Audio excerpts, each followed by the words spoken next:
Welcome to the Pet Life Podcast. As always, I am Patrick, and once again, I have with me my friend, in many ways, becoming a mentor as I'm learning so much along the way. For many of us as well who do watch the show, I feel we're in the same ballpark. For that, I will introduce the man of the hour, Mr. Benjamin Balderson. What is up, man? How's it going, Pat? It's been crazy around here. We're actually in the middle of what the news is calling a bomb cyclone event, where basically we haven't had rain in like 5 months, and now in a 24-hour cycle, we're getting 15 inches, Jeez. and yeah, it's pretty intense. So, and then all this, I was rushing because normally in November-ish, the weather starts really hitting around here. It turns into monsoon season. That's what we get for winter, is just heavy rains. So I was trying to get up my lab and everything before that, and going like mad, and all of a sudden, like a month early, this bomb cyclone thing comes for like a week and just dumps a river of water on us, and it's been intense. And then, like I said yesterday, when I was supposed to be talking to you, I'm out chasing around in the yard, a damn bobcat, and we actually haven't had any kind of wild animals really on the property. We've had little quail, and I've got no explanation for that. If you go just on the other side, there's deer, there's bears, there's everything. But over here, I just have not seen a whole lot of life. In fact, one day we were driving home, and there's this giant grow up by where I turn off to turn down to my house. Mm-hmm. It's not giant, but it's big. Mm-hmm. But I thought I saw two deer there, and I'm like, oh, look, deer on the mountain. And it turned out to be my goats had gotten out, and they had ran up there, and they were eating the grass where the water runoff had made all the grass get big. It was my damn goats. Yeah, I love it. I love how the thought of just this random wildlife is like, oh my gosh, this is great. But you're like, oh, in reality, it's just my livestock. And most people Yeah, be like, just my goats. yeah. Being assholes at that, because now I got to chase goats down the hill all the way home. Yeah, it went from But this. yeah, a bobcat came, and it's gotten four of my ducks, two of my Swedish, and one of my Pekings, and one runner. And I was out working in the lab, and yeah, I heard the birds just going crazy, and I went charging out there, and damn bobcat, and I ended up getting about maybe 10 feet from it because it tried hiding behind this tree. Mm-hmm. And I wasn't 100% sure it was a bobcat. I'd never seen a wild one that close. And I leaned over and poked my head behind the tree, and its eyes got all big, and I'm damn sure my eyes were looking the same. And I'm like, yeah, get the fuck out of here. And then it took off, Dang, yeah. So in regards to kind of your property line setup, is there any sort of like, I know you have your dogs, but is there like any sort of adjustments that you guys are having to make in order to try to, keep them from getting after your ducks and your birds and stuff? Yeah, there was no fencing here really. Basically, I live in an area where it was pretty much just growers. And the green rush, this was all about the green rush. Now that the green rush is over, and that the government's doing what the government always does, is when a new thing comes in, they let the other people basically lay the tracks, and then the government comes in and says, yeah, these are our tracks. Right. And once the market's made, then they'll make sure to drive everybody else out of it. And somebody like RJ or RJ Phillips, or Camel or Marlboro or something like that is going to come in, buy it off, and one of their approved friend big money people is going to own all of it. Yeah. And no farmers are going to be able to make, small farmers are going to be able to make anything on that kind of thing. So because of that, my particular land at one point sold for $350,000 during the green rush. Mm-hmm.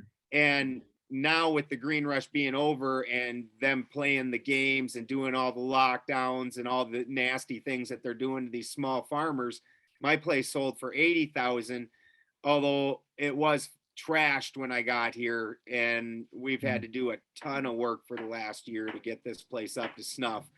And part of that is fencing, but I had to go fence the cows first because the outside of the goats sneaking off to go chomp on a few things in other yards.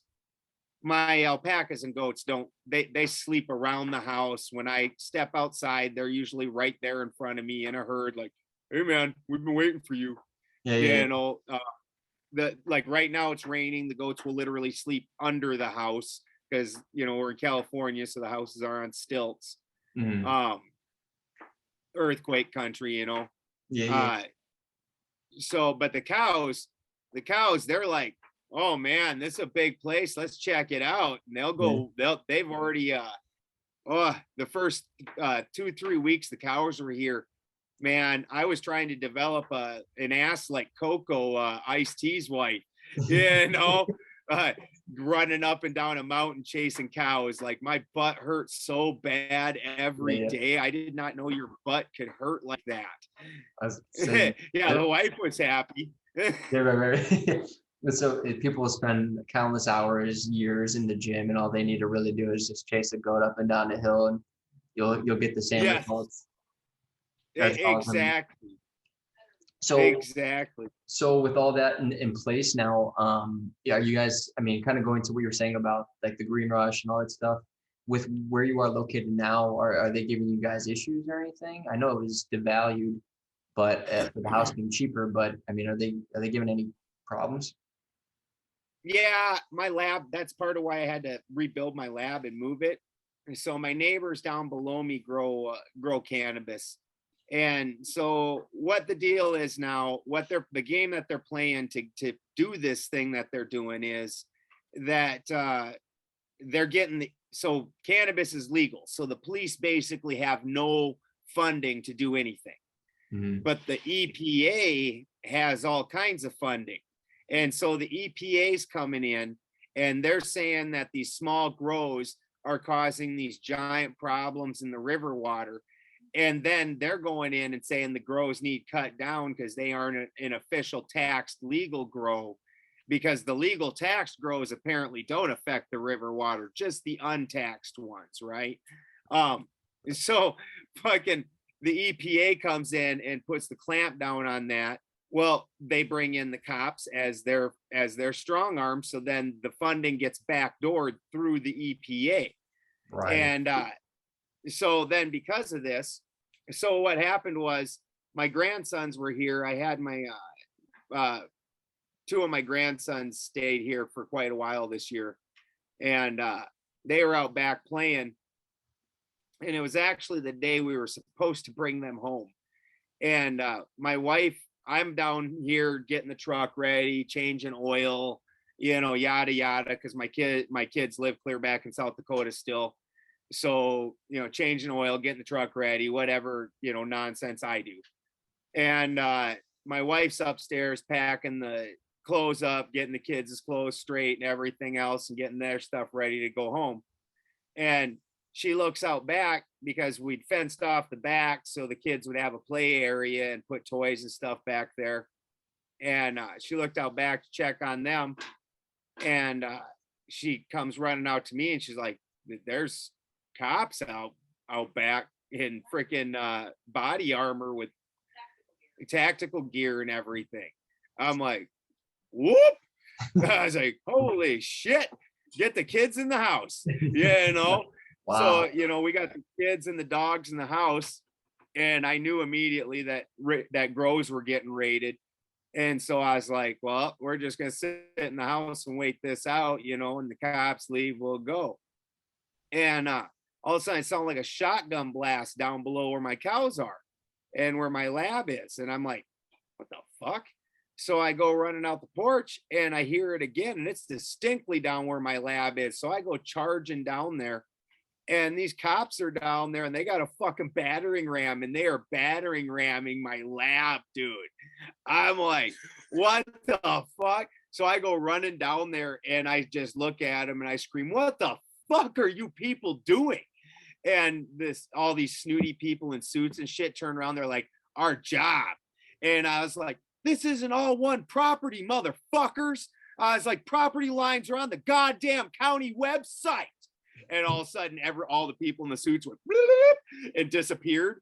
And fucking the cops then made a line in front of me, and the cops like, "What are you doing down here?" I'm like, "Somebody's destroying shit down here on my property. I don't grow weed. Like, what are you fucking doing?" And the cops like, "Do I need to arrest you?" And I was like, "It's not illegal for me to say you're doing illegal things." And he goes, "Do I need to put you in handcuffs?" Which is just a rewording of the same thing. And I'm like, "It's not illegal for me to say that." And then he goes, "You're going to spend the rest of the afternoon in the back of my car until we leave." And it was like 110 that day. And then I was like, "Oh yeah, never fucking mind."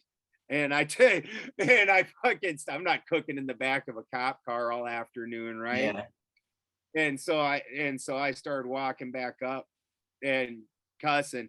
And then they did get off my property and everything. But I was like, and the fucked up part is there is a whole row of trees, a thick row of trees in between where my lab was and where this grow was. So I'm not even sure how you thought that was the same damn property. And I was sitting down there screaming at him because there used to be a grow down there where my lab was, like long before I owned it. I tore down all of it except for one greenhouse I left standing, but I didn't use it as a greenhouse because I didn't want them suspecting such a thing. So it's where I put my male goats when they're fucking on me, you know? Jeez. And yeah, so it's distinctly an animal pen. And and I was like, "There's no growing on here. Why are you on my property?" Right. And yeah, like I said, that they did go.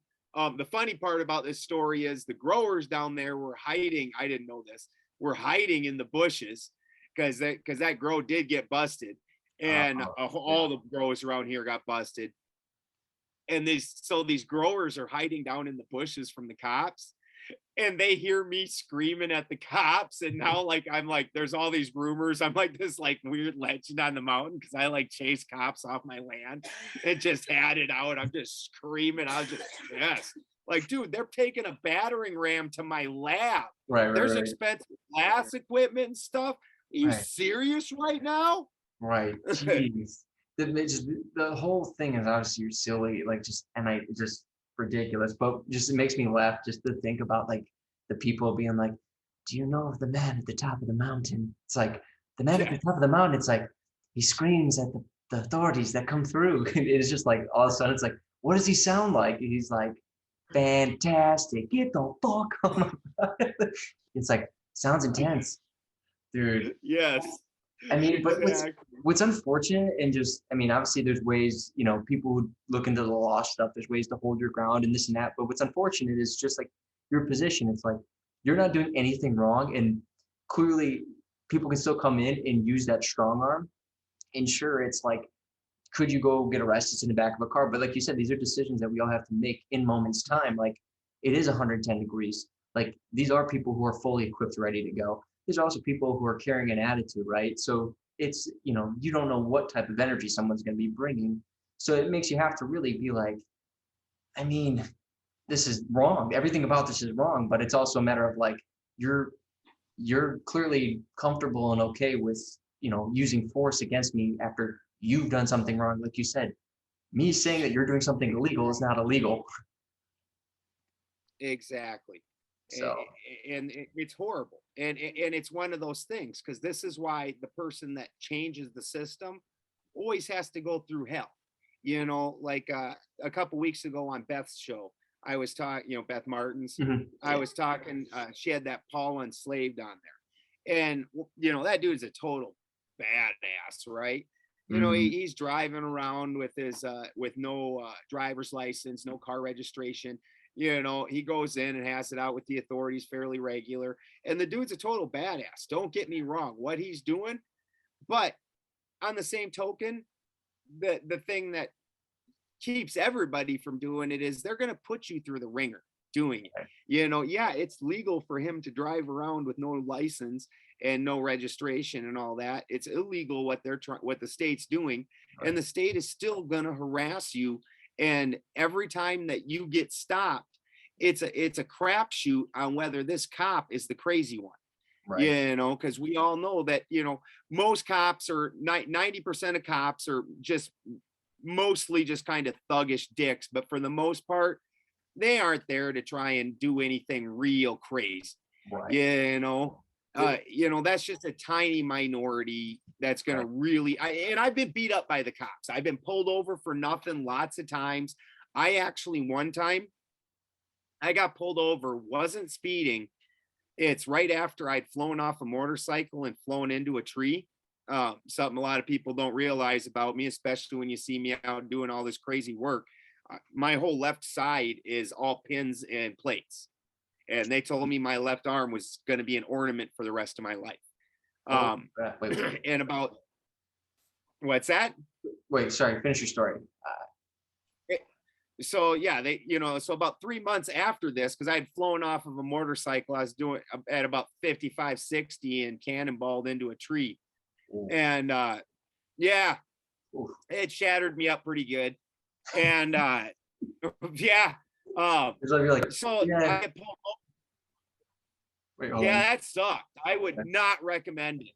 Just your demeanor about it, just like, it's like, oh my gosh, dude. Yeah, it's like, yeah, the worst part about it, it was so chilly that day. I forgot my coat. It's like, that's what, like, that's just your demeanor right now. It makes me laugh. It's like, yeah, it was one of those days. You're like, guess we've all been there. Shit happens, right? You know, like, I'm a farm kid, you know, we take a beating fairly regular. There's a beating and then a cannonball directly into a tree at 60 miles an hour. yeah, like I said, wouldn't recommend that one. It really sucked. Oh man. So you have pins and needles and yeah. So about 3 months later, I'm going through South Dakota, and I just visited my daughters, and my one daughter had just had a grandson. So I visited.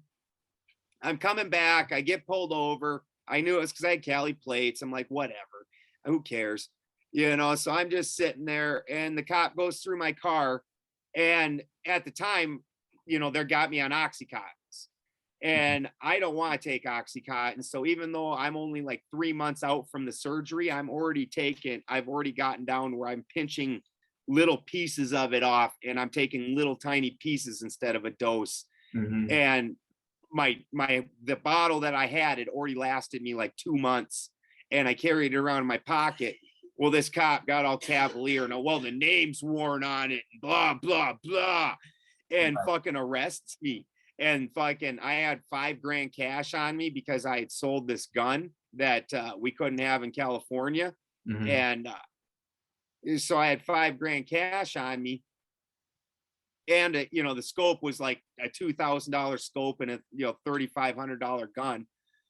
Jeez. And I'm driving back, and I had pulled over. I'm like, I don't think nothing of it. Well, he decides that because the label's a little bit worn, fucking, even though I'm only 3 months out from this surgery, so like as soon as I expose it, because he didn't even handcuff me behind my back or nothing, because I was like, I can't put my hand behind my back, man.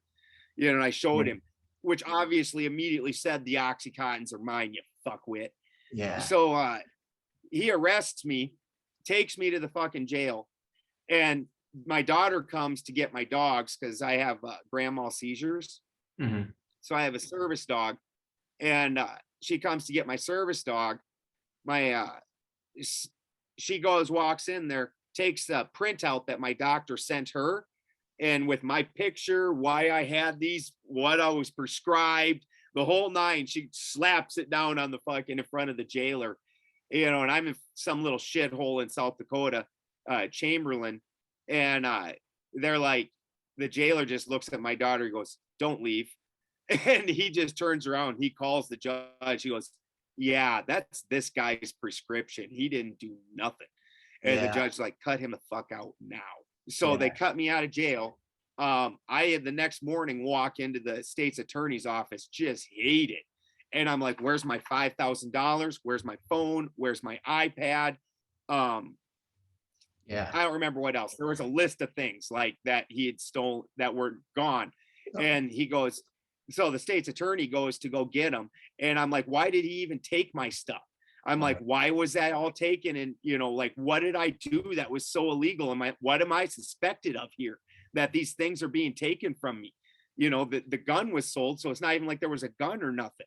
Right. And the state's attorney's like, I don't know. Why did he take your stuff? Like, your charges don't match that. And I was like, I don't know. He fucking works for you. Why are you asking me? I'm Right. asking you. And so he sends somebody in back. Then they go and talk to the state's attorney. The state's attorney comes back out and he's like, yeah, you need to leave and we'll be contacting you. And I'm like, what the fuck? You know, so now I'm out everything. Plus they repoed the car. So my daughter takes me back to her house. I'm stuck in South Dakota for like 3 weeks. It was a rental car anyways. And so I couldn't get another rental. I'm stuck. Finally, the damn attorney general of South Dakota calls me, and this cop had just straight robbed me. They went to his house. They went into evidence and looked for my money. It wasn't there. They went to this cop's house, found like 80 freaking evidence bags that were empty. This dude just straight highway robbed me. Wow. And even with all that, and I've been beat up by cops, you know, you name it. And even with all that, I'm just going to say most of them are right. But I'm not going to run around just with a beacon saying, pull me over, and then, immediately be arguing against their system. I understand where you're coming from, but I don't want to be the one that gets beat up for nothing. I will stand up for certain things. Don't get me wrong. I'm not scared of it at all. Right. I wouldn't chase them cops off my land. You know, you had no right. I'll stand there and argue with you. But am I going to do that for a small reason? I applaud Paul. I applaud him, something fierce. And it takes a bunch of guys like that in order to get the system realigned. Right. But do I want to do that particular thing? It's similar to like the COVID thing. When the COVID thing started, I very, very seldomly have worn a mask in the last 2 years. I do live in a very remote area, and like for me to get hay, I would have to drive for hours if I don't wear a mask and go into the feed store that will not ring me out if I don't put one on. Right. Hey, like there's not a damn thing I can do about that. Right. But 99% of the time, I don't get bothered. I go do everything I want. Everybody else's mask. I usually, at best, if they say something to me, I just give them a calm response. And I'm here to shop. I'm here to do something. I'm not here to fight with people. And yeah, that those fights do need to happen. Right. But at the same time, you look like an asshole when you're just picking this giant fight in the store, when honestly, chances are they'll just let you shop and the whole thing would have blown over. And then when other people see me doing that all the time and regularly, freaking, I will see other people in the stores pull their masks down. Hell, in fact, the post office, I'm one of the local post offices. I'm not going to snitch it out because she's a federal worker. But I walked in, she goes, oh, you're not wearing a mask. And I was like, here it comes. And, getting ready to get into the argument. And, but I'm got a mask in the vehicle. So I'm going to walk out and get it because I still need to send off my packages no matter what. Right.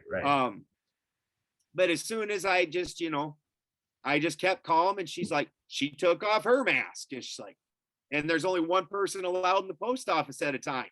So both of us were happy with it, and you find more connections, you get more, you catch more flies with honey than with vinegar. Absolutely. Speaking of, can you check my tea, babe? And this is a good, this is really a good segue into what essentially I wanted to talk to you about, and what I think could be great just to get out to people is, what does it mean to be a noble man? Like, what does it mean to, with your, the heathen understanding of the scriptures, or whatever you guys call them, the ruins and things like that. It's like, what does it mean to be a genuine noble man, right? And I think that's more than anything, what we need to be having the conversations, like you said, like everyone's going to have a degree of what they're doing. It's just a matter of whether or not you are pursuing some sort of actions to be, what does it mean to be noble? Like, what does it mean to be a genuine, heartfelt man, but also someone who can, stand their ground, knowing when to pull back, because, that's the thing that I've, at least from my own experiences with all this is, right, is like, can you be like, everyone's like Paul and slave? Like, you could, and maybe that's, as you said, what we need, but at the same time, it's like, is everybody in that position, right? And then when there are people who aren't in that position, it's like, oh my gosh, am I not playing my part? Am I not doing the right thing? And reality is, it's like, look, everybody has a different position. It's just at the core of it, like, what's the essence of doing the right thing, right? Like you said, sometimes the best thing you can do is, kind of just learning how to be, in the same space as people without it turning into a blow up. And that might have been the best move you could have done, purely because what frequency, what energy are you giving off? Like, is your temperament getting the best of you to prove a point? Like, of course we all are. It's frustrating and we're angry at times, but at the same time, it's like people walk away being like, that guy at the post office, like, was super nice. Like, I'm told on, the news that that's my enemy, and that guy was not my enemy. You know what I mean? Like, so. Oh, and I very specifically, not that I'm not a smiley person anyways, usually pretty upbeat and, pretty chipper. Yeah. But in those situations where I'm standing out and I'm the sore thumb and everybody else, I make sure I've got the glowing smile and I'm very friendly and very polite, just to make a point of it, just to make sure people know I'm not your enemy. Remember Right. what a smile's like. Remember how it feels when somebody smiles at you. Totally. Remember that. Yep. Isn't that nice? Right. And just to set it in. And that, a lot of times, like as a heathen, it's not I'm not Asatru, but the Asatru side, they have the 7 noble virtues, which is a very interesting thing.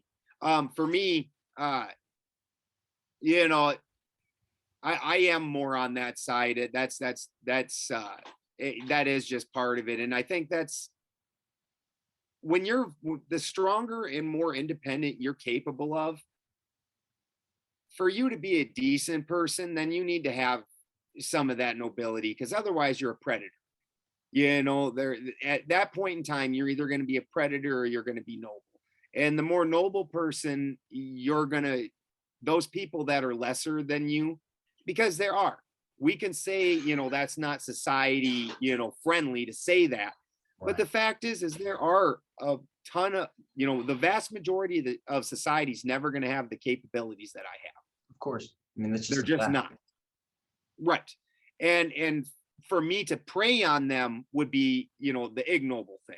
Right. For me to use that in order to try and help them and make their life better, or at least not be a detriment. Right. That's the noble thing.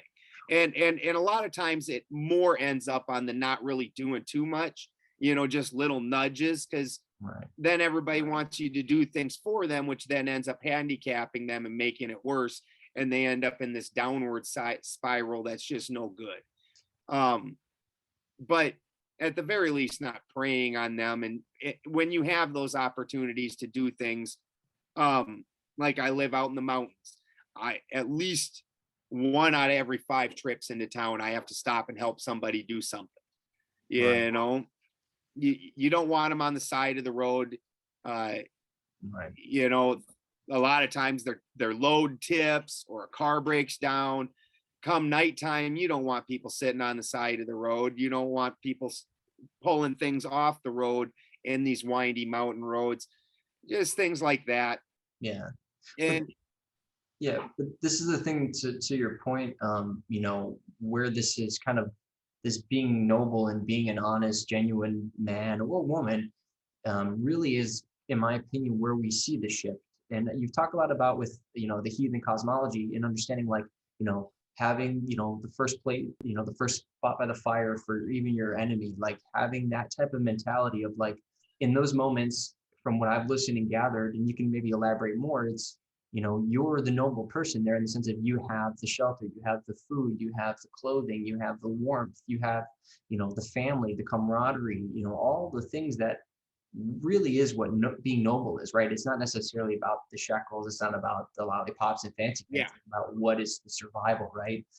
And to the point that with you're talking about like COVID and all this stuff, regardless of that, more the fact of people just doing kind acts in what appears to be, for some people, hell, whatever that is. And maybe you can explain more from the heathen aspect, but what you're doing with that nobility of, again, helping people on the street or needing it, even though it's taking time out of your day and all things you have to do, what essentially is happening, right, is that's, in my opinion, was breaking the spell. Because it's those moments of those, we're always talking about doing kind acts, like we're going out of your way, not to do it just to for attention by any means, but just because it's genuinely a part of who you are. And I think that's where most people need to tap back into. And when you talk about it with your heathen cosmology, that's why I wanted to talk about kind of winding those pieces, even though I know you're not part of that one sect of heathenism, which, I know they have the 7 levels of nobility. Which actually, so where I sit, because the heathen pantheon has many gods, right? And depending on what you're more drawn to, there's a god for you. Yeah. If you're more, the defensive meathead, there's Thor. Now Odin, I am specifically an Odinist, and Odin has the Havamal. And the very, very first section of the Havamal is guest rights and then host rights. And this is extremely important to Odin in how you act. And in fact, there's one story where Odin is arguing with another goddess. And he's talking mad shit about this goddess's son. He's like, your son's an ogre. He's worthless. He stinks. He doesn't bathe. He does bad deals. He's never going to have a woman. He's just disgusting. He's stupid. And she just looks at him and says, your son is a bad host. And Odin immediately leaves and dons his wanderer's garb, as Odin in so many of the stories goes out, because he doesn't want to know how you treat Odin. How you treat Odin is something. How you treat some wanderer is something else. So he in so many instances will disguise himself, and he sneaks it. He goes into this town as this rogue wanderer, which, a lot of times his name is Vegtam, which means the wanderer, and that's what he'll give as his name. I'm just the wanderer. So this one son who was banned from the castle, there's 2 sons. One was banned from the castle by the elder son. Hey! One was banned from the castle, because the elder son was a dickwad. And so he bans his little brother out to the stables, and he has to sleep out in the stables and stuff. So the first person Odin meets when he gets there is the stable hand, who turns out to be the second son. And even though he is in and of himself a prince, he receives Odin, and he's like, hey man, let me see your horse, and rubs his horse down. Don't you worry, I got this. Take care of this. Do you need some water, some food? And Odin's like, well, no, I think I'm going to go head up to the castle and go get me some food and water. And the younger son's like, yeah, I wouldn't necessarily go up there. They aren't the nicest folk. And Odin's like, yeah, I'm going to go check that out anyways. So Odin gets up there, and he gets in there, and he's just this poor one-eyed. Hey! He's just this poor one-eyed wanderer. And so they end up fighting with him, teasing him, and then end up tying him to a stake and burning him. And, because he doesn't die and doesn't seem to take particular damage, they just get more and more amused until they light him on fire at a stake. And then for 3 days, they keep him burning at this stake. Well, obviously, Odin had the ability to stop this at any point in time what he's doing in this wanderer's guise is seeing what extent and who all is willing to get in on it. Who's all going to torture the poor wanderer? Who's all going to do this? And then after 3 days of just staring with dead eyes at these people, just vicious, Odin unleashes himself, kills all the people that had anything to do with this in the entire castle, and then puts the stable hand son, makes him king. And, you know, all of this just from, he's a bad host. This is myself, I'm Germanic, and that's a very mountainous, rugged region. And when you live like we do, you understand that, take this summer, we had a bunch of friends that had wells go dry. Well, we've got a spring. So they come over with some water jugs. Well, hey, our water's out. Do you have some water? Why, yes, we do have some water. Now, that's just basic life humanity. This person can't survive. Their plants can't survive. Their animals can't survive if we don't chip in and help. And the same thing goes for so many other situations, which is part of why it's funny, because out in the mountain areas there, it's more of a, if you were going to take a political view of it, would be more the libertarian or an anarchist mindset. Right. So if you come around and tell us you need to go help this person, fuck off. But the second that person shows up and needs help, we're the first person strapping up with our own tool belts and our own supplies and rolling over to their house and making sure that gets taken care of. Yeah. And that real quick is just such a powerful thing that I think a lot of us lose sight of is that when you're talking about Odin, and if you want to maybe clarify, that's the Mercury understanding of Mercury. You know, you can clarify much better than I can, but it's basically the essence of what we all prescribe, what we all have within us. And what it's doing is connecting, from at least what I've gathered through my research and listening and understanding, is just like learning how to do just that, being like, you step into that power of Mercury in order to be, you know, people call it enlightened, whatever the case is, but really just finding who you are truly within yourself. And once you find that, as you said with the anarchist libertarian, it's like, let me then choose to make that path. Let me make my choices in that body, in this vessel, rather than having somebody else do it. Because like you said, like, and I'm very similar, like when someone tells me to do something, it's like, now I don't want to do it. If you're, you know, it's this kind of approach. It's like, let me make the decision, because as you said, and this is where we lose sight, it's like, let us make decisions in the kindness of our hearts, in that noble place of all of us being like, you know, noble isn't just money. It's the power of knowledge. It's the power of, you know, love, and all these other components of being able to share that with people and not feel like it's being taken, like, you know. And I know I'm jumping around a little bit, but anything you want to? It all flows together, because the whole thing is as soon as you get money involved in the situation, because that's what they come around and demand. Nobody's going to come around and demand that you go over to your neighbors and screw 2x4s together or anything like that. So now the only thing that you do offer anything, and whether it's taxes or whatever, now it's only money. And every single thing in life that you do where you start exchanging money for things, well, now you just need to get more money. And this is how we isolated ourselves down, and how you end up with a life where everything's now got that dollar value, where to me, it's nothing to stop. Honestly, it's nothing to stop and help somebody when I got to pull over. You know, right. Very seldomly am I like in a rush to do something.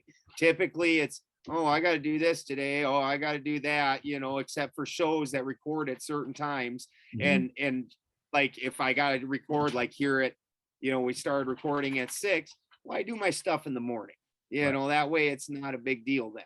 So I don't live my life like that. So when I stop, my time wasn't really that big of a deal. I'm not putting a dollar value on something. I'm just, what kind of a douchebag goes by somebody else and goes by them and doesn't help when you see somebody else needs help. Right. Especially like around here on these mountain roads, you're doing 20, 25 miles an hour. It's different when you're like doing 65 and you can zip by somebody and just duck your head and just didn't see nothing. didn't see nothing. Yeah, You know, but when you're totally. rolling by doing 20 and now you slow down to 15 because there's a car here, Yeah. you know, and you get to see the whites of their eyes and you got to look them dead in the eye and say, yeah, I'm that piece of shit that's going to let you sit here. Right. You know, that's a different thing, right? Totally. You know? Yeah, but this even kind of ties into this kind of offset here of how we've been. There's been the programming of the mindset of like movies and TV shows, or it's person in the woods, the hitchhiker, the person whose car is down. Like as much as people don't realize that these are connected, that is all programming to someone's mind who's not in their body. They're not in that salt and oil, the mercury combined, because it's going, I'm uncomfortable. Like, what if this person does this? What if this person does that? I mean, what if this is all just a setup, right? Where are you getting that from? I saw it on the TV show. Like people do this stuff all the time, right? Or I heard about it in the news. Well, do you know anything much about it otherwise? No, that's what they said, right? And this has been going on for a long time. This isn't anything new. People watch the show totally get it, but you start to comprehend a little bit more of just what that's doing at a greater level. It's actually teaching people to fear this unknown of somebody who like just needs help. And it's like, well, what if that one little percent is all just a setup to get you? And it's like, well, it's the honey pot situation, and you're gonna get there, and they're gonna take you for your kidney, and if you want my fucking kidney, and I don't know what the fuck's wrong with you, right? But It's so true. Go on. Yeah, you're in for a fight, though. I tell you that. You know, I don't know what you want my old used ass kidneys for, but you're in for a fight.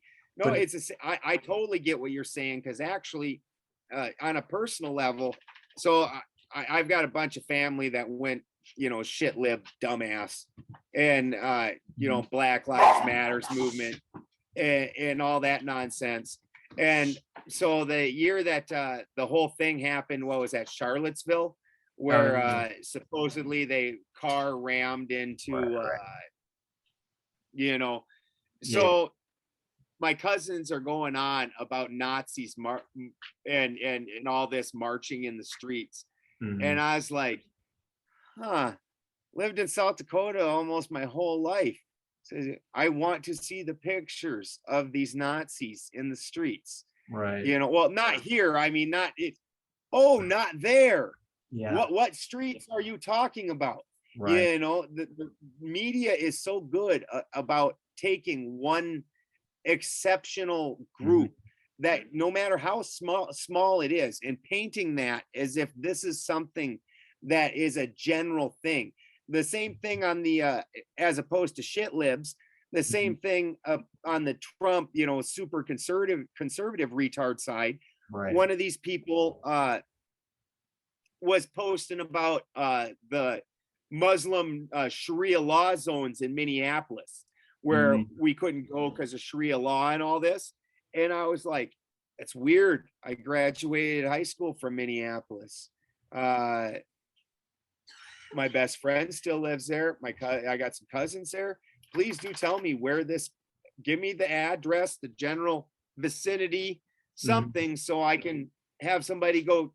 I mean, tell me that there's a place inside America where there's a different set of laws completely besides federal, state, city, county laws, you know, where they can just decide. Because honestly, for starts, I'm kind of impressed that you like made your own city state inside of a city area and said, we have our own fucking laws.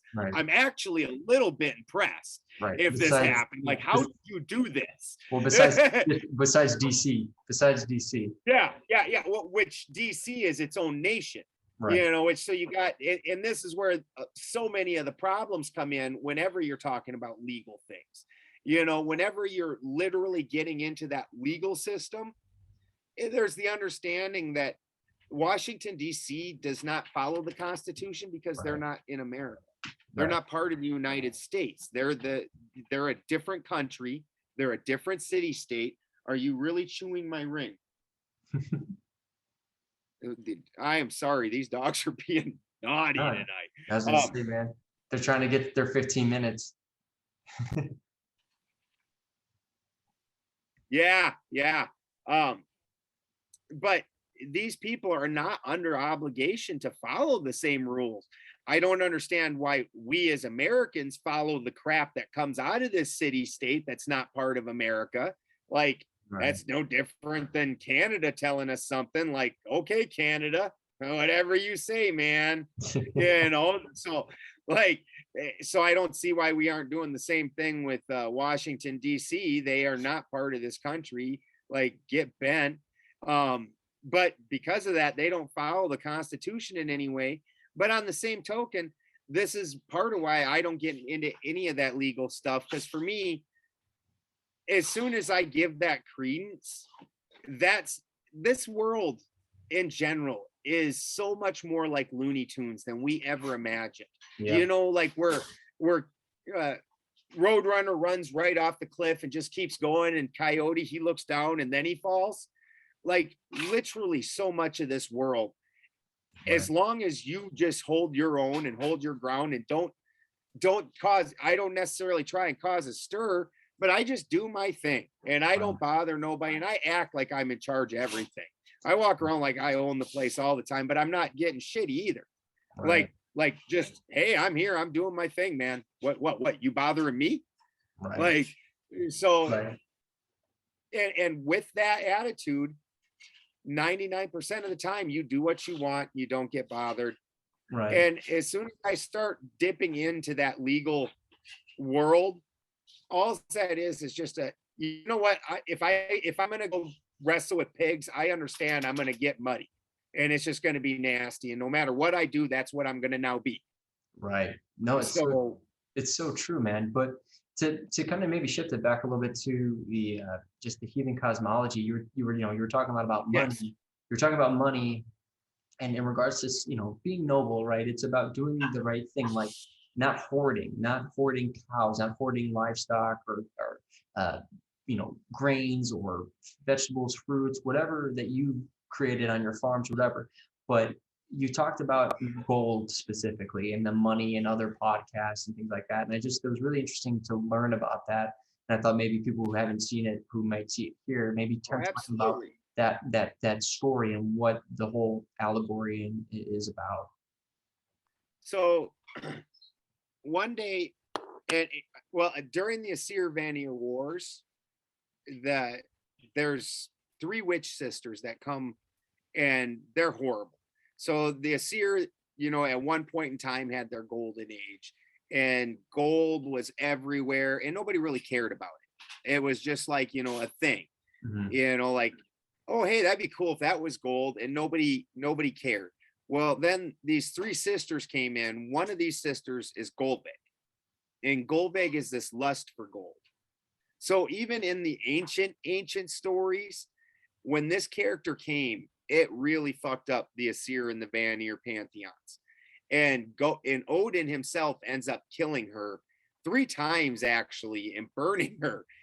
And then when at the beginning of what most people realize is the stories, because the Assyr and Vanir wars are not talked about much. And really what you have when you look at that is basically the cerebrum and the cerebellum.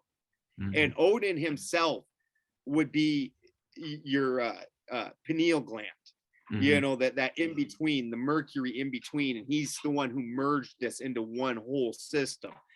And when he did, there's peace and everything.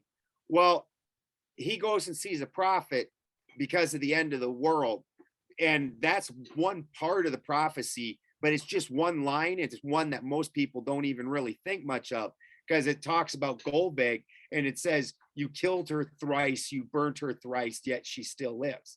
And it's like, but that doesn't really go with the rest of the prophecy, so nobody really thinks much of it.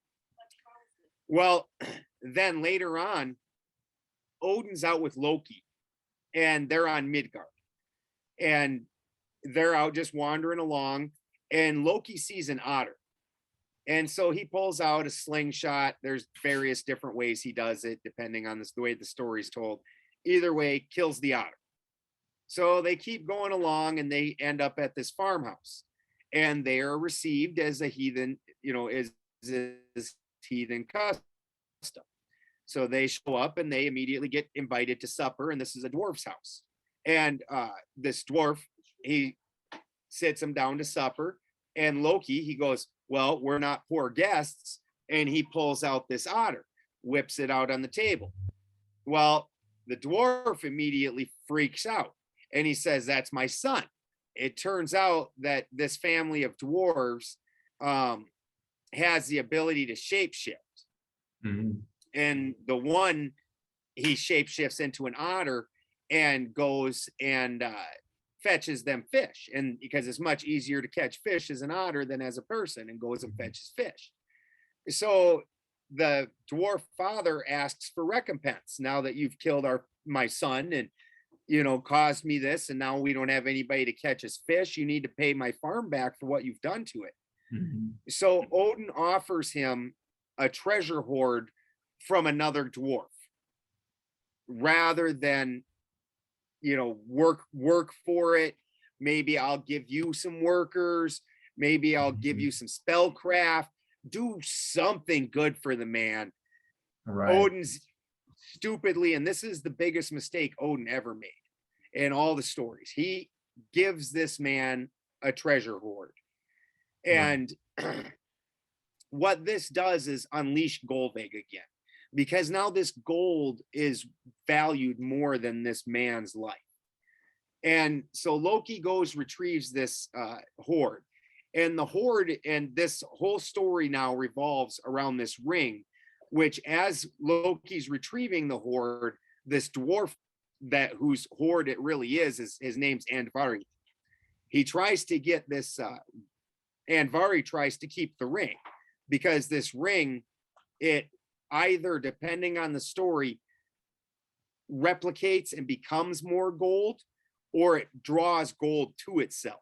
But either way, having this ring is basically like its own hoard all on its own that's going to just get bigger and bigger. You mean like almost like Lord of the Rings? Lord of the Rings? Yes. That is exactly what that is based off of. Right. And he openly admits that in interviews. So, which we could go through that, entire understanding also.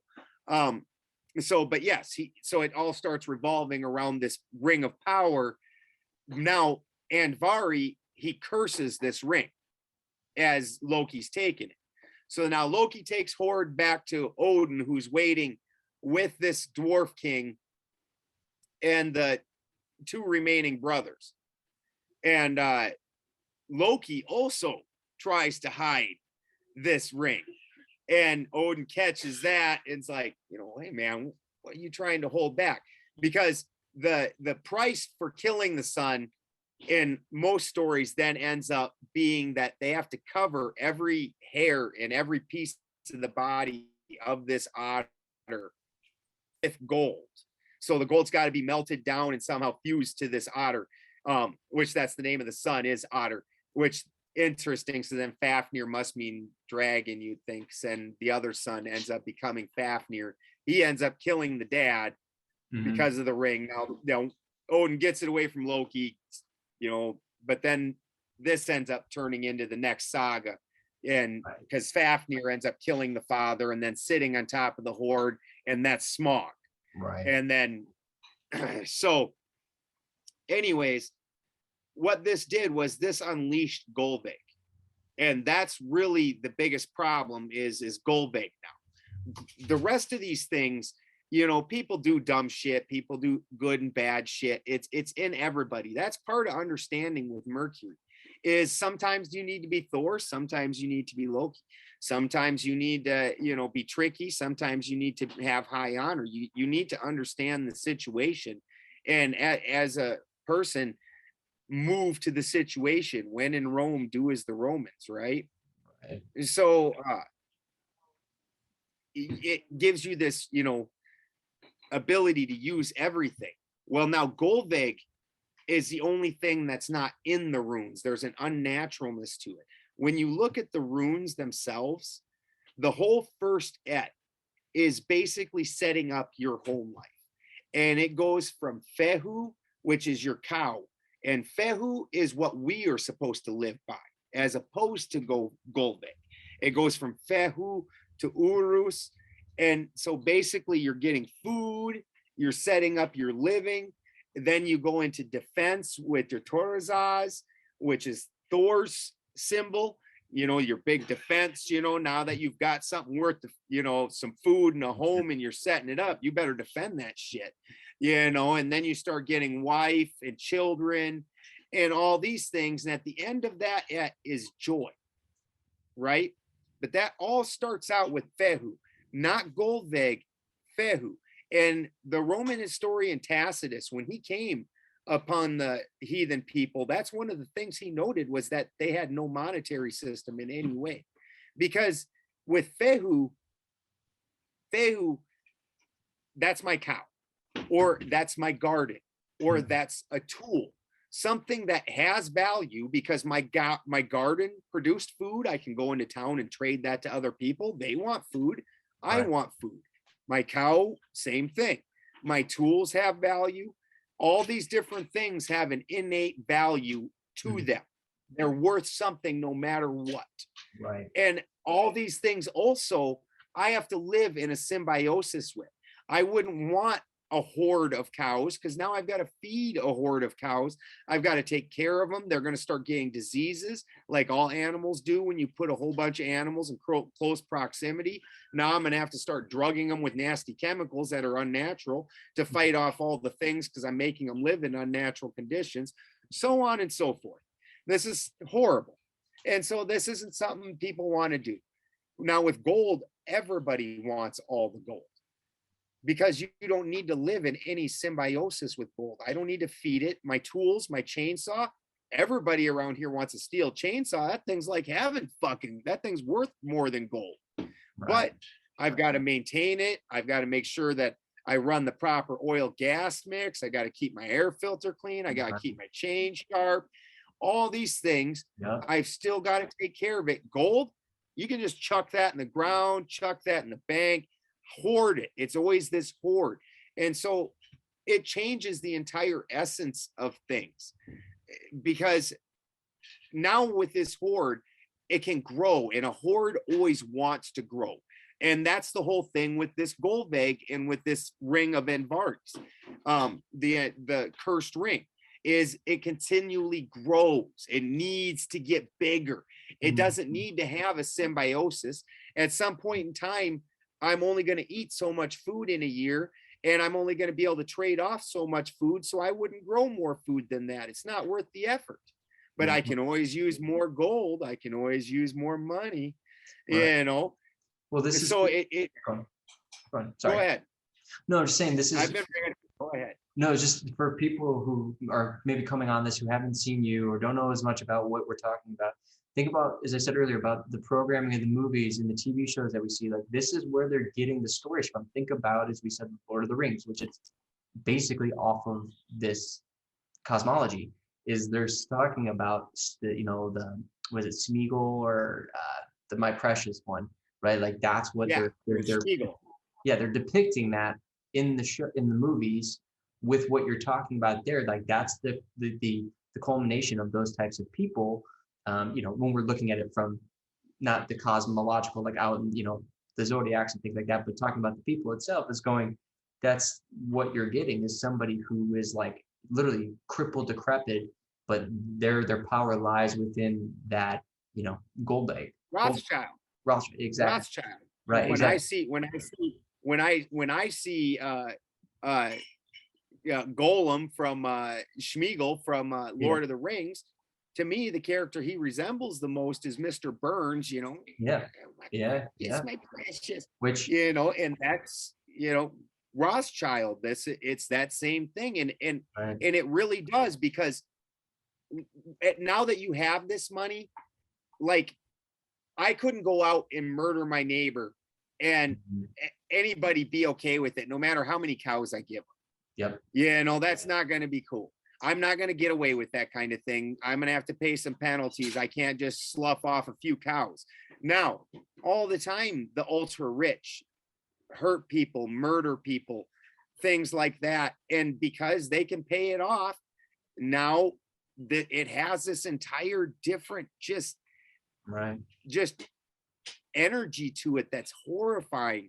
And that's the story of the Lord of the Rings, is literally until we move back into Fehu, as long as we are willing to live by this lust for gold rather than just the life, then you're gonna be fucked. And I mean, even something like, most of us read the story when we were kids of the giant pearl.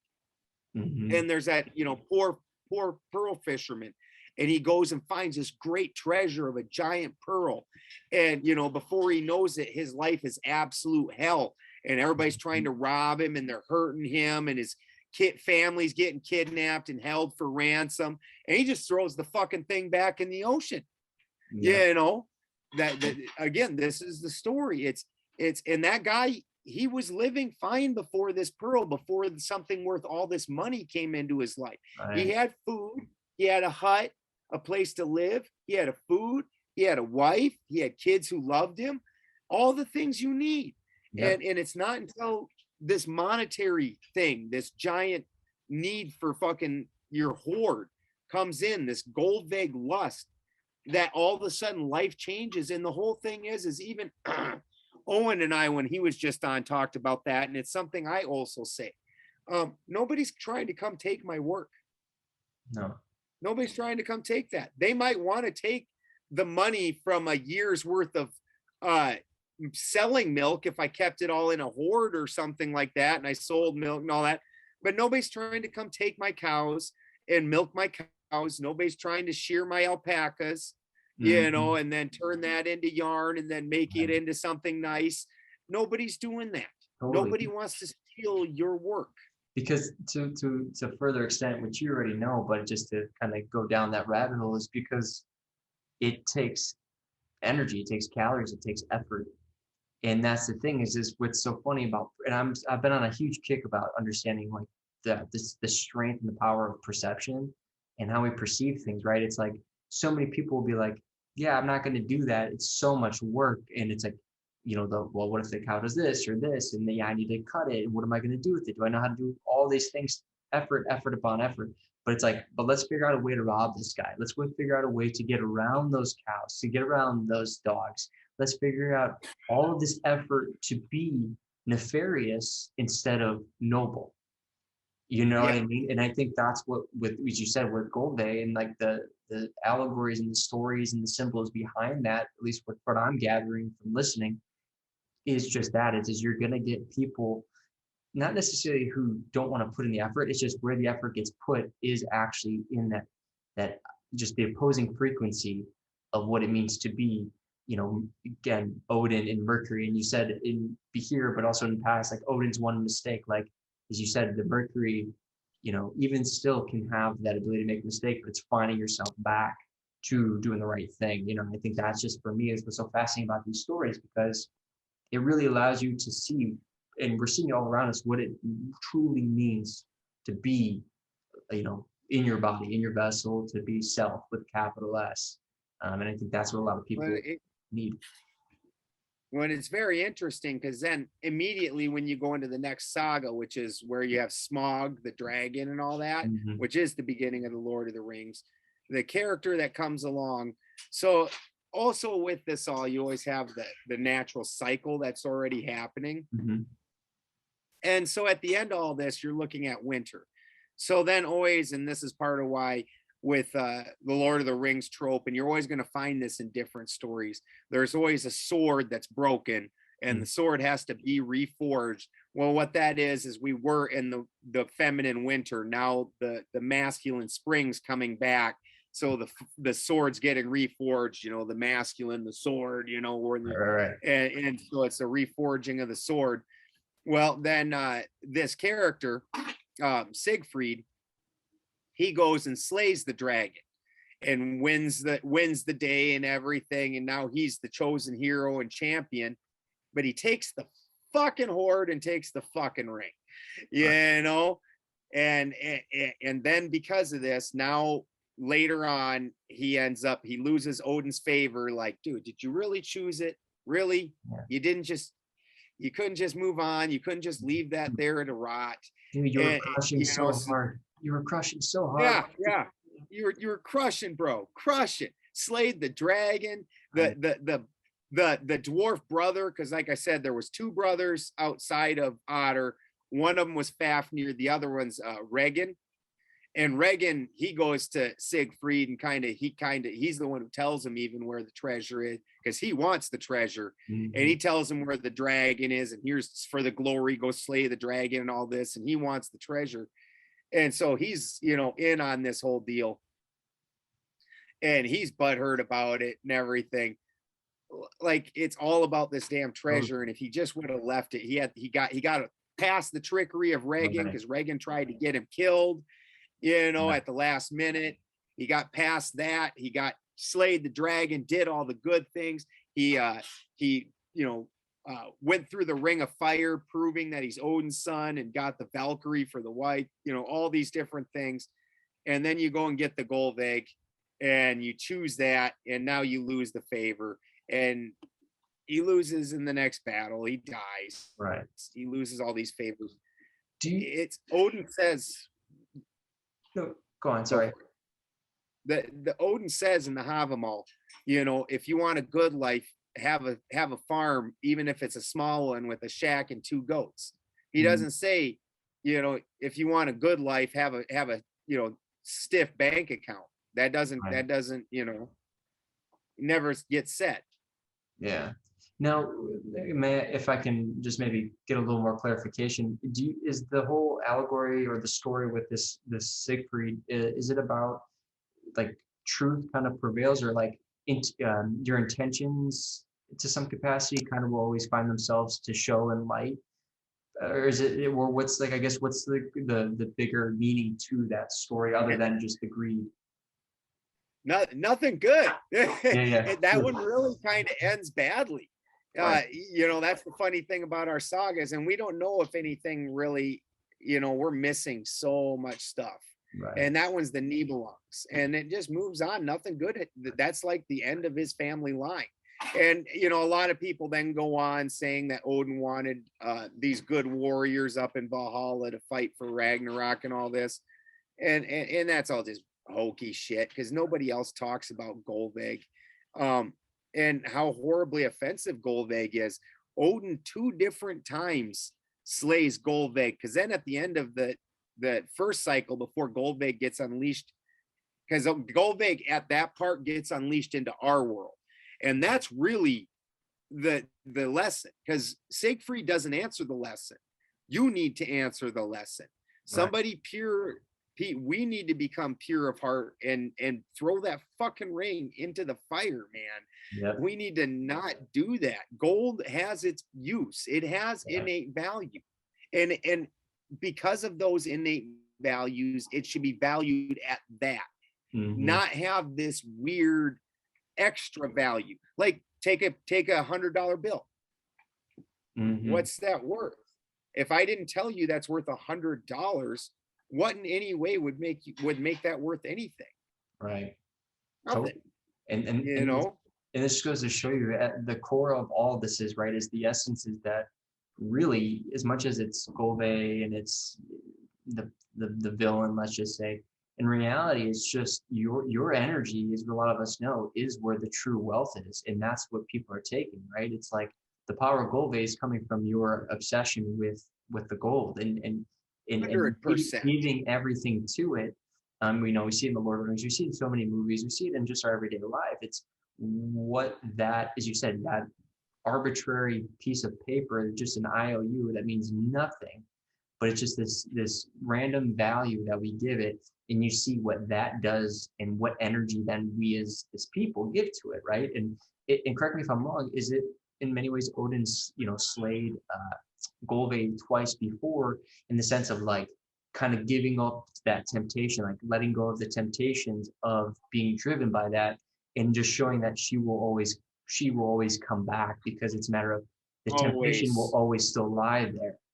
And therefore, again, going back to intention, what's your intentions with the things you are doing, right? Whether it is truly come from a genuine noble place, and maybe I'm using noble wrong, maybe that's not the best word, but just coming from a heart. Oh, you're using it well. It's just not something that on for most people exists anymore, and it's because Right. of Goldberg. Goldberg takes away nobility. Because because my time has value, this specific dollar amount. Mm. Now if it's going to cost me money. My time's worth money. I got to stop for half an hour. I could be Mhm. making $50. Yeah. You're going to pay me $50 to stop and help you, dude? Right. You know, well, this is all derived from Goldberg, because Right. you weren't going to make that $50 anyways. You're going to fuck around, Yep. whatever. Like, this is It's all just Goldberg driven, and Odin kills her again, even. And that's the funny thing is then, and I don't understand how heathens don't catch this more, because then Odin kills her again, which you're not. It's against the laws to kill anybody in Asgard, and he does it a couple times. right. Like, that's how bad Odin hates this bitch. Right. Right. And he kills her again, and then they dismember her, and Odin takes and gives the heart to Loki, and Loki's supposed to go throw it into the fire, and Loki takes a bite out of it. And this is part of what turns Loki then fully to the where before he's just kind of more of a lovable shitty trickster, like Mhm. maybe his trick's funny and you laugh, maybe the trick's on you and you don't laugh. Right. Right. Either way, it's not like it's like he cut off Sif's hair. Yeah, Right. that's a shitty thing, but I mean, really, you cut somebody's hair off, is Right. that, where now his Yeah. tricks, yeah, now his tricks took on that super evil demeanor Right. after that, and people always want to forget that part too. It's that curse of Golveg, and even in the Lord of the Rings trope, when you had the high elf, which is basically Loki is your high feminine, and when you look at the Loki, Thor, Odin, Odin is a Mercury, the one that's in between the Thor and Loki. He's not a blockhead like Thor. He's not a little tricky fucker that doesn't have any power like Loki. Mhm. He's in between. He's got both worlds. Mhm. Um, but when you look at Loki, he's the high feminine. When you look at Lord of the Rings, the one elf queen, and he offers her the ring, and that type of power given, now that's like got a solidity to it, where the one disadvantage that high mind has is it's not solid, it's not stable, it doesn't have that oomph. you know Now the low mind, it does have that oomph, but it doesn't really think that fast or well.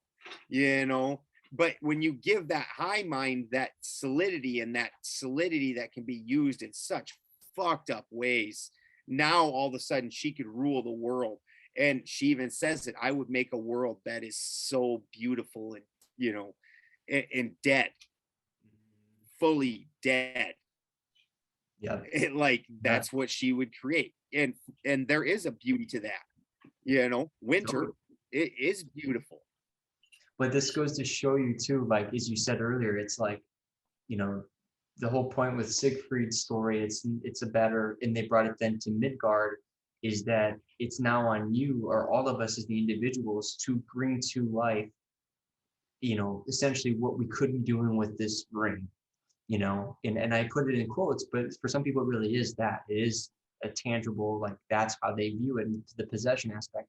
But from more of an etheric and allegory cosmological understanding, it's like the power of that Mercury, as we said, if that lies within you to overcome, as you said, to be in Rehu. Is it Fehu, Rehu? Fehu, Vehu, Vehu, Fehu. Yep, Fehu. Sorry, Fehu. To be in that not a Fehu of problem. like just being at, in the moment, in the land, like perception again. Am I looking at the place that I have, what I have around me, the people, the livestock, the land? Do I have this? And do I looking at it with a sense of gratitude, appreciation, and love, sharing, because when you're doing that, then you're literally, metaphorically speaking, putting on some sort of ring to create the world that you want, that you want to possess. And it's a matter of Yep. going, like in every story, like you see, like the ring gets burned or the person loses the sword, but the power is within them the whole time. Like that's what's being expressed, and we lose sight of See, that. because we're looking at it like a movie, but in reality, it's these stories are coming from, all of these cosmologies, but understanding even more so those cosmologies are coming from, nature around us, the zodiac, the stars, the planets, the moon, all of it, it's all encoded. And that's hard for people to grasp. So I know a lot of people listen. And this one, most people don't want to realize this, but it caused Ragnarok. And then when it moved to the earth level, it immediately caused anybody that touches it, it's going to not end well for you. If that is your thing, it's not going to end well. And people don't realize why I say that it didn't cause Ragnarok, it caused the loss at Ragnarok. And most people don't realize why I say that, and they think that I'm crazy. Well, before that, Loki was lovable Loki that just did some shitty, irritating things. Right. And before that, when you look at the origins of things, anytime the Aesir got into a bad position, into a bad bind, Loki is the one that got him out. It was always on him. Now, don't get me wrong, Thor 95% of the time, he was the answer. He dunk, and that answered most things. But sometimes that shit don't work. And Loki was the answer in those times. Now, so you took basically your high engineer mind, and they took that out of the equation and switched that over to the other team. So now all you have accessible is Thor. And that's why they lost at Ragnarok. Loki and all of his children now are your worst enemies. It's not just the fire giants of Surt. It's not just the ice giants of, it's all of them, plus Loki, plus Fenrir, the giant wolf, who had you not wit against Fenrir during that time and against Loki. Right. Well, now you got Fenrir out there. That dude's an ass kicker. Right. And even though you didn't like feeding him when he was right now in this moment, he's helpful. He's good. Yeah. And that's, nobody likes the dogs of war when there's not a war, but as soon as there's war, right, you like them war dogs, don't you? Totally. Yeah, and that's what Fenrir was the greatest dog of war ever. Yeah. And the Aesir turned on him. So they lost Loki's children. Imagine how different that whole fight goes with those guys on that side. Right. Imagine how different it is. Totally. Now Odin doesn't die to Fenrir. Odin dies to Fenrir. Now you got Odin next to Fenrir. Fuck. Yeah. Well, this just goes to show you, and maybe stop me if I'm out of line on it, but for those who maybe don't understand what these allegories are and these analogies is, Benjamin already said, Loki being the higher oil mind that's in with all of us, that etheric thinking, ideas and, coming up with things, creating, Thor being the salt of us, the body, the vessel, and then Mercury, Odin being the in-between. But when we escape ourselves from the mind, from, the Mercury, which is the in-between, all you're left with is the walking dead, this dead body, because most of us, and now this is from my career and what I do, and I've been saying this for years now, is that so many of us are out of our body in the sense of we don't know how to hold ourselves. We're just completely unaware of our body in space and time. So, and what happens is when people are trying to find themselves in their feet, in the salt of the earth, from my experiences, they all go up. And now what do we do when we look up? We're going to a memory. We're going to try to pull something from the ether. That's just a fact. When people are trying to remember something, they're doing it for a reason. You're trying to literally pull that memory from the higher mind, the Loki, let's just say. Now, when you have that lost, you have nothing to pull to the vessel, to the body, to Thor. So you're now just, for many of us, you are in a losing battle. It's like you said, you have nothing on your side besides just Thor. Like, I'm weak, but it's, what does this do? How do I walk my feet? I've literally had people, and I've said this on other podcasts, I just asked them to breathe, just breathe. It's like I've asked them to try to solve like the theory of everything, and they can't comprehend what it is. I just asked them, like, wait, you want me to just to breathe? I'm like, yeah, just and they can't get it. And once they finally understand what I've asked them, even though they've been breathing with me for the past, talking to me the last 5 minutes, breathing, they go, I'm like, whoa, is this how you breathe? And this is true story. So this is to your point, right? And this is for people who don't, correct me if I'm wrong, in regards to these stories, like they're there to tell you something so much more about yourself. And that's why I've become so fascinated with them, because it's telling you more about yourself, but obviously, as I said, the world around you. But is there anything you want to add to All that? levels. All levels. That's the whole thing, is each one of these things applies inside of you and at the higher level then. Absolutely. Right. It's all the levels. And you start out with the application to yourself. And it's not until you internalize and apply all of this to yourself that you're going to be able to move that on to that higher level then. It needs to be applied in you. Totally. And until you do that, and once you start doing that, immediately people notice that. One of the biggest comments I get on a lot of my shows, that one of the most repetitive comments I get, is that, I live what I'm talking about. I live the life. I'm, the cosmology, the everything. I live it.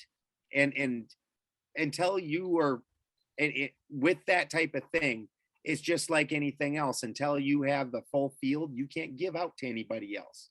And you've got a whole world of people that have not sat down and taken that route.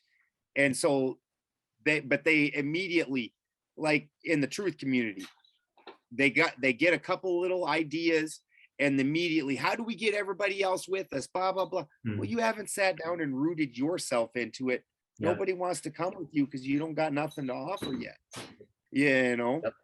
Totally, dude. And I think that's just hits home, and I'll be another one to shine that light on the fact that you really are living as what you're saying.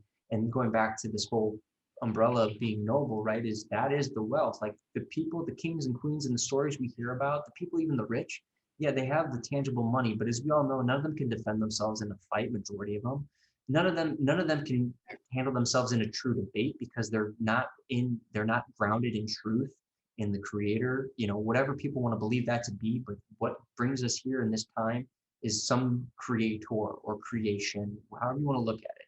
They're not embedded in that. So the thing is that all they have literally is to hide behind what they view, their perception of nobility. And we all know if that's gone or loses its intrinsic value, or any value of it for that matter, what are they left? What do they have? That specific story was actually, I just did that for my last Odin episode. That was in that story. Right. Well, I did see it. So nice. Yeah. But, and this is what's so cool about it. Got me cheesing out over here. That was some good stuff. Yeah, no, it was I loved it, man. And, maybe veer to that a little bit before we wrap up, for those, so much great stuff. We can always do more of the deep dives here, but I would like to maybe kind of end on talking more about what your platform right now, what is that you're trying to get out there, kind of who you've been talking to, what you've been building, because you've, and in regards to the media platforms and stuff, if you want to maybe share with that. Appreciate it. Yeah, I've, after a couple of years, I never really tried to do too much on YouTube. I actually had my own TV show called Odin's Alchemy. That was on an actual station, but they tried censoring me, and I was on the biggest pagan radio station in the world. So I just walked away from those. And then when I get into YouTube, immediately it's censoring again. And all my friends are getting censored and everything. And I'm like, so I just didn't put a lot of effort into it. And I just went around and talked on shows that have their own platforms mostly. But I've been doing that for a while now. And, I've got this cosmology that I'm working on, and I've been working on it, and LC King. And we don't exactly see it exactly the same, but close enough. And we work on it together regularly, and a lot of times end up changing each other's minds, whether it's my way or his way, one or the other, because we're both being scientific about it and trying to figure this out. let me turn this, get into a little more lighted area. I didn't realize it got so dark on me. Yeah, no, thanks for being flexible. So, I just didn't realize it got so dark and you couldn't see me no more. Like anybody wants to see me, right?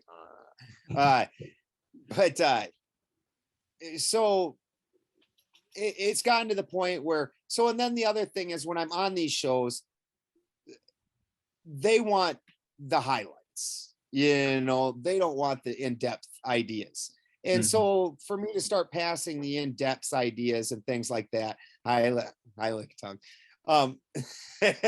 So for me to pass the in-depth ideas like that, I have to have my own space. Right. And then my buddy Steve moved in and Rockfin invited me on, and Rockfin's completely uncensored. And I know a lot of people immediately like, oh, $9.99 a month. Well, the whole thing is that $9.99 a month is only for the premium shows. Now, and also not only you get every channel on there, so you get everybody's premium shows. But unless the content creator sets it to premium, you don't have to pay anything. It's no different than YouTube, except for it's uncensored. How do you beat that? And so I went over, and Benjamin Balderson's Odin's Alchemy, I went over and started that on Rockfin, and I do a little bit on YouTube. But then as soon as I want to really get to it, I'm switching over to Rockfin. Like even my favorite band, Danheim, they recently said that I could use their music on my shows. That's awesome. For the background. Well, that gets you right. And I've got a letter from them say, and everything, sure. Yeah. All excited, they were excited about it. They're into, promoting the heathen community, and they were very generous about it. But now YouTube on there is going to ding me about it and everything else. And so now I'm just going to reserve that for the Rockfin. And so there's just so much more now that we can do with that Rockfin platform, as opposed to like now Crow, or Dave Weiss or somebody like that. They have their own platforms. Dave's got his app, which isn't really his own platform, but he puts his own videos and things on there. And Crow has his own app, and like Freeman Fly. So they are uncensored. I don't have that kind of money, nor that kind of, time to try and, or even understanding, like I think Dave, one time on a show says it costs him like $500,000 a year to run his app. Like, dude, it's no joke. Yeah. Yeah. Right.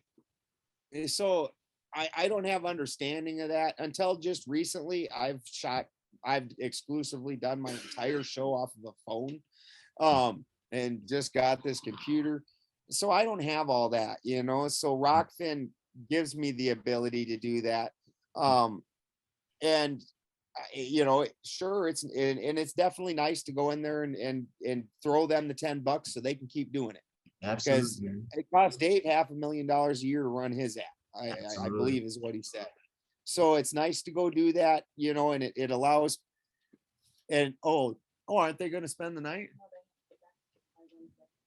Oh, hold on. Yeah, we're wrapping up. Yeah. I'm gonna have to run as well, but yeah, man. But just if I may, just for those who are trying to understand what's going on in the world around them, trying to understand who you are a little bit more. Like I can't stress enough going to Rockfin. Paying the $10 because again, you're supporting people. The person you're supporting, even if it's not your favorite show, this and that, whatever it may be. It's still giving the person more drive. Not that it's about just the money, but it's about more, again, the energy of the exchange. Being that maybe they aren't being able to send you milk and things like that. It's like, okay, well, how can we, at least in this time? So it has its place, but just what you are getting is a wealth of knowledge. And I think there's, you can't put any money amount on that and as someone who does pay the money to go listen to these people, yourself included, because I understand. I greatly appreciate what I'm getting when I do that. So for those who don't know or are learning here now, it's Rockfin, ROKFIN, correct? Yep. And it's just a little, you can either just go on the computer and look at it, or you can download it onto your phone. Yeah, I'll put a link in. And then when you get in there, they've got a bunch of different areas, whether you like, I'm in the open mind area. You just go in there, type Benjamin Balderson, but they've got free thinking media. They've got comedians. Sam Tripoli's over on there. Right. You got him coming on, right? Yeah. Actually, I'm going on his show on Tuesday. Man. That's going to be awesome. Yeah, I'm going on tinfoil hat. Yeah. Well, I'm glad to hear that more people, I know you were doing a lot of podcasts and stuff, but I'm glad it seems like it's spreading more because, you and many other people who have this knowledge that needs to get out there. And I think it's great that people are showing more interest in it. And the fact that you're giving us, again, your time, there's a lot of value in that, man. So I do appreciate it. And I can't thank you. No problem, brother. So, we need to grow this community. Absolutely, man. But anywhere else where people can find you that you want to throw on here before we head out? Just Benjamin Balderson on YouTube, or you can find me on Facebook, same name. Okay. I'm on Instagram and Twitter, but I don't remember what those are. I'm so bad with computer stuff. I'm getting better. I'm learning. That's awesome, man. Well, dude, thank you again for your time, man. And I'm so glad that everything seems to be going well with all the rain there. So for those listening, again, go check it out at Rockfin. Check out Benjamin on everything else that he's doing, especially stuff with, Lucas. You guys will not be disappointed, I can assure you. So, but on that, another one of them soon. Absolutely, man. I'm looking forward to it. But everyone else, thank you for joining us. Benjamin, as always, thank you, man. And we'll see y'all soon. Bye, guys.